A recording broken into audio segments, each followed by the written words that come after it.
अच्छा बेटा, यहाँ बैठ। मैंने अभी अभी श्री कृष्ण को खिचड़ी का भोग लगाया है। ले खिचड़ी खा बेटा। पसंद आई खिचड़ी तुझे? और दूं? बस माँ, पूरा पेट भर गया, आनंद आ गया तुम्हारे हाथ की खिचड़ी खाकर। माँ, क्या मैं ये स्वादिष्ट खिचड़ी कल भी खाने आ सकता हूँ? कल ही क्यों बेटा, तू रोज मेरे पास खिचड़ी खाने आ जाया कर। कर्माबाई की कुटिया में उस बालक के रूप में स्वयं भगवान जगन्नाथ खिचड़ी खाने पधारे थे और अब रोजाना कर्माबाई जब भगवान कृष्ण को खिचड़ी का भोग लगाती, थोड़ी देर बाद वो बालक भी खिचड़ी खाने आ जाता। एक दिन कर्माबाई, भगवान को बिना स्नान किए भोग लगाना अच्छी बात नहीं। तुम रोजाना सुबह पहले स्नान आदि क्रियाएं करके विधि विधान से पूजा करके ही भगवान कृष्ण का भोग बनाया करो। ठीक है बाबा, अब मैं स्नान करके ही प्रभु का भोग बनाया करूंगी। साधु की बात मानकर कर्माबाई अगले दिन से स्नान करके पूजा के पश्चात भोग तैयार करती। इस कार्य में उन्हें बहुत देर हो जाती थी, पर वो बालक तो अपने समय पर ही खिचड़ी खाने आ जाता था। माँ खिचड़ी दो ना, जल्दी दो, मुझे बहुत भूख लगी है माँ। थोड़ी देर रुक बेटा, अभी देती हूँ। अब तो बालक रूपी भगवान जगन्नाथ जल्दी जल्दी खिचड़ी खाकर बिना हाथ मुंह साफ किए भाग जाते थे। उन्हीं दिनों मंदिर के पुजारी जो काफी समय से मंदिर में सेवा कर रहे थे, ये जगन्नाथ भगवान के मुख पर खिचड़ी कैसे? मंदिर में तो काफी दिनों से खिचड़ी का भोग नहीं लगा, फिर ये भगवान के मुख पर खिचड़ी कैसे? हे प्रभु, ये कैसी लीला है आपकी? भगवान जगन्नाथ पुजारी के सपने में आते हैं। मेरी भक्त कर्माबाई जो जगन्नाथपुरी में ही रहती है, वो बहुत ही प्रेम भाव से सुबह उठकर बाजरे की खिचड़ी का भोग लगाती है। मैं रोजाना सुबह जल्दी उठकर कर्माबाई की खिचड़ी खाने जाता हूँ।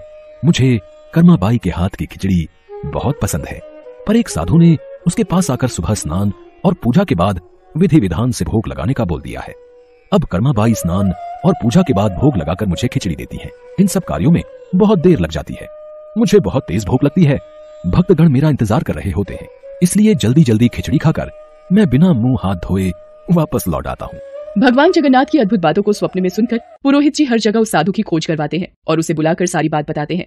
साधु घबरा जाता है और कर्माबाई के पास जाता है। कर्माबाई, तुम श्री कृष्ण भगवान की परम प्रिय भक्त हो। तुम्हारे लिए किसी नियम नीति की कोई आवश्यकता नहीं। तुम अपने अनूठे प्रेम से जिस प्रकार सुबह जल्दी उठकर भोजन बनाती थी, वैसे ही बनाकर भगवान का भोग लगाया करो। ठीक है साधु बाबा, अब मैं पहले की तरह ही सुबह जल्दी भोग बनाया करूंगी। अब कर्माबाई फिर से पहले की तरह भगवान कृष्ण को भोग लगाकर उस बालक को बड़े प्रेम पूर्वक खिचड़ी खाने को देती थी। ये क्रम कई वर्षों तक चला और एक दिन कर्माबाई परलोक सिधार गई। हे प्रभु, हमसे कोई भूल हो गई क्या? आज आपके नैनों से अश्रुधारा कैसी प्रभु? हे भगवान जगन्नाथ, क्या अपराध हुआ हमसे जो आप दुखी हुए प्रभु? उसी रात भगवान जगन्नाथ राजा और पुजारी के स्वप्न में आते हैं और बताते हैं कि उनकी भक्त कर्माबाई इस लोक से विदा होकर भगवान में विलीन हो गई है। अब उन्हें सुबह सवेरे बाजरे की खिचड़ी कौन खिलाएगा, यही उन्हें दुख है।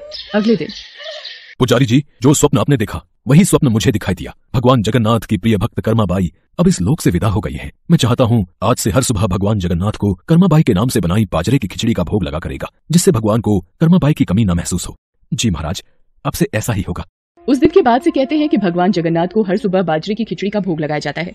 कर्माबाई के नाम की बाजरे की खिचड़ी के भोग से आज भी इस प्रथा को निभाया जा रहा है।